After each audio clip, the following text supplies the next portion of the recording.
নমস্কার বন্ধুরা, ফিরে এলাম নতুন আরেকটি ভিডিও নিয়ে। সঙ্গে রয়েছি আমি অভিজিৎ।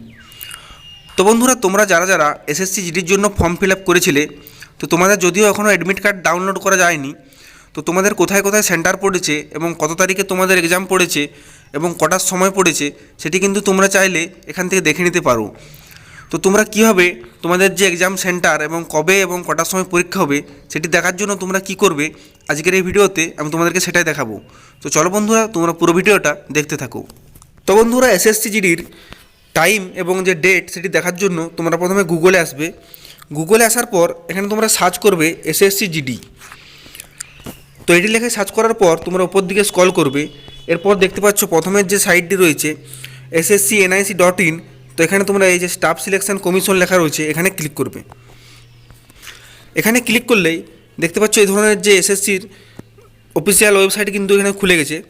তো এরপরে দেখতে পাচ্ছ উপরে অনেকগুলি অপশান রয়েছে, home, notice, apply, admit card, answer কি, রেজাল্ট। তো তোমরা অ্যাডমিট কার্ডে ক্লিক করবে। অ্যাডমিট কার্ডে ক্লিক করার পর তোমরা দেখতে পাচ্ছ প্রথমের যে ইউআরএলটা রয়েছে, যে ইস্টার্ন রিজন বলে এই ইউআরএলটা রয়েছে, তোমরা এখানে ক্লিক করবে।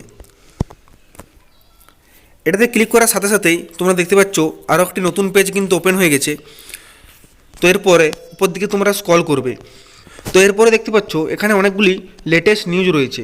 তো তোমরা উপর দিকে স্ক্রল করে তোমাদের যে এসএসসি জিডির যে লেটেস্ট নিউজ সেটা কিন্তু তোমাদেরকে এখান থেকে খুঁজে বার করতে হবে।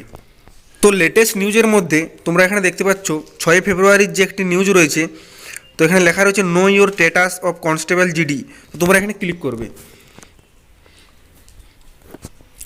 এখানে ক্লিক করলে তোমরা দেখতে পাচ্ছ এই ধরনের একটি পেজ চলে এসছে। তো এখান থেকে তোমরা তোমাদের যে পরীক্ষার ডেট এবং যে সেন্টার এবং করার সময় পরীক্ষা সেটি কিন্তু এখান থেকে তোমরা চেক করে দেখে নিতে পারো। তো এটি চেক করার জন্য প্রথমে তোমাদেরকে রোল নাম্বার, রেজিস্ট্রেশন নাম্বার দিতে হবে, অথবা তোমরা যে ক্যান্ডিডেট নাম এবং তার ডেট অফ বার্থ দিয়েও এখান থেকে চেক করে দেখে নিতে পারো। তো বন্ধুরা, এই সাইটে আসার জন্য তোমাদের যাদের যাদের প্রবলেম হবে আমি ডাইরেক্ট এই সাইটের একটা লিঙ্ক তোমাদেরকে ডেসক্রিপশন বক্সে দিয়ে রাখবো। তোমরা চাইলে সেই ডাইরেক্ট লিঙ্ক থেকে এই সাইটটাতে ডাইরেক্ট চলে আসতে পারবে। তো বন্ধুরা, এরপরে তোমাদেরকে এখানে ক্যান্ডিডেটের নাম এবং তার ডেট অফ বার্থ দিয়ে এখানে নেক্সট করতে হবে। তো আমি প্রথমে ক্যান্ডিডেটের নাম এবং ওর ডেট অফ বার্থটি লিখে নিচ্ছি। তো বন্ধুরা, তোমরা এখানে দেখতে পাচ্ছ আমি এখানে ক্যান্ডিডেট নাম এবং এর ডেট অফ বার্থ এখানে লিখে নিয়েছি। তো নিচে একটা অঙ্ক রয়েছে 1 + 2 = 3, এখানে আমি লিখে নিয়েছি। এরপর আমি নেক্সটে ক্লিক করছি। তো নেক্সটে ক্লিক করার পর দেখতে পাচ্ছ এই ধরনের চলে এসছে। তো তোমরা এরপরে ওপর দিকে স্ক্রল করবে, তারপরে এখানে ওকে লেখা রয়েছে। তো এখানে ওকেতে ক্লিক করবে। তো ওকেতে ক্লিক করার সাথে সাথেই তোমরা এখানে দেখতে পাচ্ছ এখানে ক্যান্ডিডেটের প্রোফাইল কিন্তু ওপেন হয়ে গেছে। এখানে দেখতে পাচ্ছ প্রথমে ওর রোল নম্বর রয়েছে, তারপর ক্যান্ডিডেটের রেজিস্ট্রেশন আইডি রয়েছে, তারপর অ্যাপ্লিক্যান্ট নেম রয়েছে, তারপর তার বাবার নাম রয়েছে, ডেট অফ বার্থ রয়েছে। এরপর দেখতে পাচ্ছ ডেট অফ এক্সাম। দেখতে পাচ্ছ এখানে লেখা রয়েছে 20/2/2024, মানে 20 তারিখে এর এক্সাম রয়েছে।